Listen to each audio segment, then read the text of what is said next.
Good day and welcome back to another DBZ Dokkan Battle video.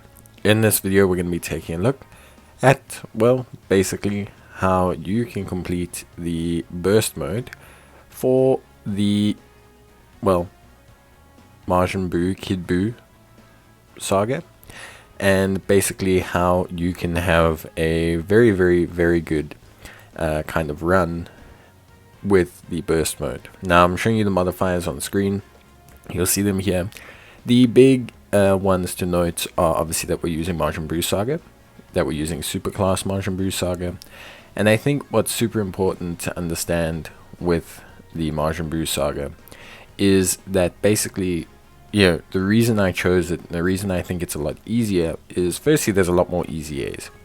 There's a lot more easy A's and older units that are available to be used here that I think are super duper important. You've got tons of easy A's that I haven't even utilized that are going to be super useful here.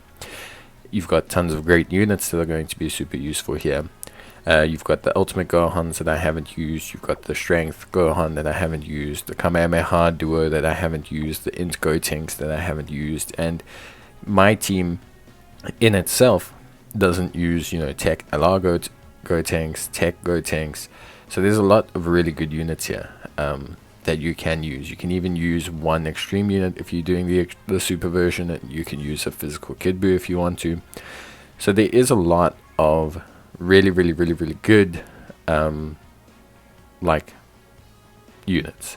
I think what I can say is that the reason I choose it over the aspect of the, how can I say, the reason I choose it over the aspect of USS is because USS, although incredibly strong, is actually firstly an incredibly high cost team, so you have to have a lot of LRs, and secondly that makes it very hard to build a team around, and then they also have actually quite a few difficulties because of that. So there's quite a few issues with running that team. So for me it's definitely how can I say, quite a challenge to run USS, at least I find, comparative to Majin Buu Saga. Yes, USS is one of the premier teams in the game, but your choice of units is quite limited, especially since you have to take one of each type. For example, Super Tech, who do you take? If you don't have MUI Goku, you have to have Jiren. If you don't have Jiren, who do you take for Super Tech? Very limited. Same kind of spiel with Super Strength. Got Strength MUI? Good. Don't have Strength MUI? Who do you take? Very interesting, difficult situations, I find, that I think a lot of people are going to have issues with.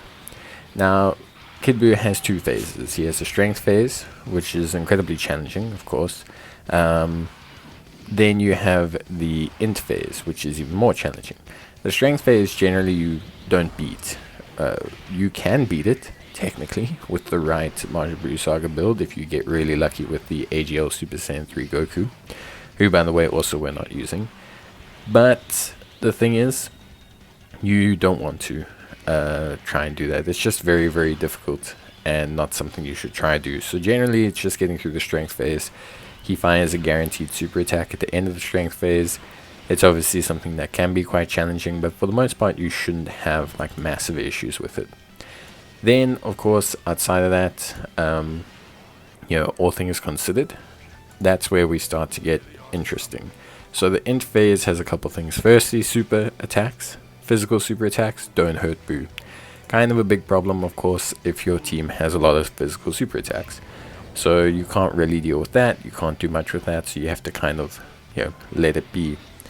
Then on top of that, we also have, of course, the aspect of, okay, now we have to also deal with the fact that Buu scales upwards. So every time you hit Buu, he gains attack. He gains 5%, but he gains attack. And that's, also something that's quite difficult. It's quite challenging. It's not entirely the best. So now you are stuck in a situation where you have, difficult situations that you have to deal with. With this team, we don't have a lot of physical attack problems. A lot of our attacks and our follow-up attacks are all key related, so that does help a lot. Then on top of that as well, we also have the really strong presence of having the like ability to do big damage in big chunks. And that's kind of how we take him out. So if you can't keep his attack down, because you can lower his attack, but if you can't lower his attack constantly, then basically what you have to do is essentially just nuke him, blow him up, stop him from existing. And that's a lot easier if you have very high volume damage dealers. So it is something that's quite challenging. It's definitely not an easy burst mode. I wish there was a way to say that, it's super easy and, this is a team that can, do it. You need strong units. It is one of those things. I think for me, personally, at least for me overall, I gotta be honest, I find that it's really quite a solid, challenging burst mode. It's gonna test your good teams, and I think that's what a lot of people want.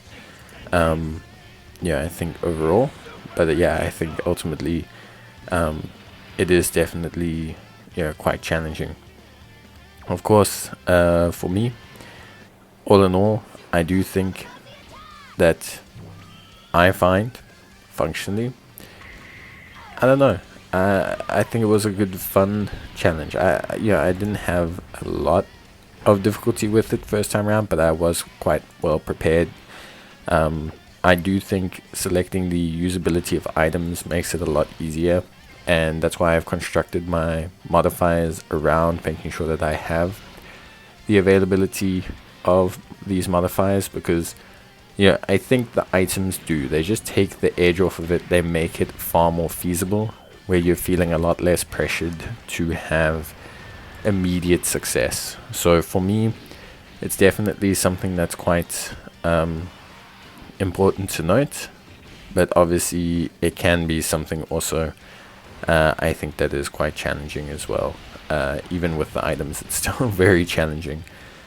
Doing the no item one, of course you can get a very high score, but you can work around it, and honestly having the ability to just use a Whis to take the edge off to guarantee the win, because realistically we need to hit 6,000 in terms of score, and I just think it's a lot easier. That's just my thoughts on the matter, but it is what it is. I think ultimately enjoy yourself, and I think you should in theory be having a pretty good time, and I think you should realistically not have major issues if you use this team.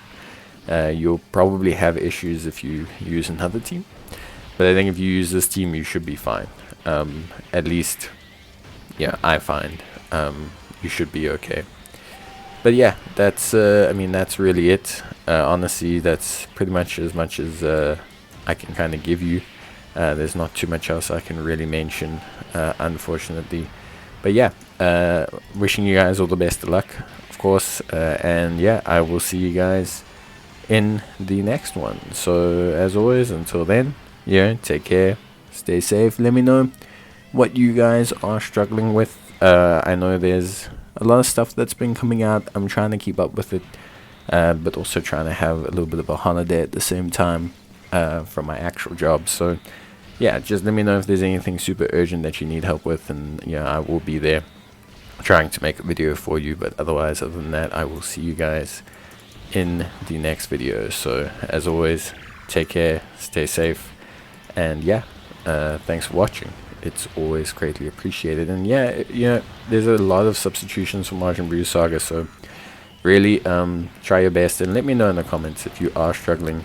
I will gladly assist. I think we all need the help sometimes, so just let me know and I'll be there. But until then, thanks, take care, stay safe, and I will see you guys in the next video. So as always, thank you guys for watching, and that's pretty much gonna be it from me. So, not really too much more to say. Thanks very much. Cheers. Take care. Stay safe. And as always, bye.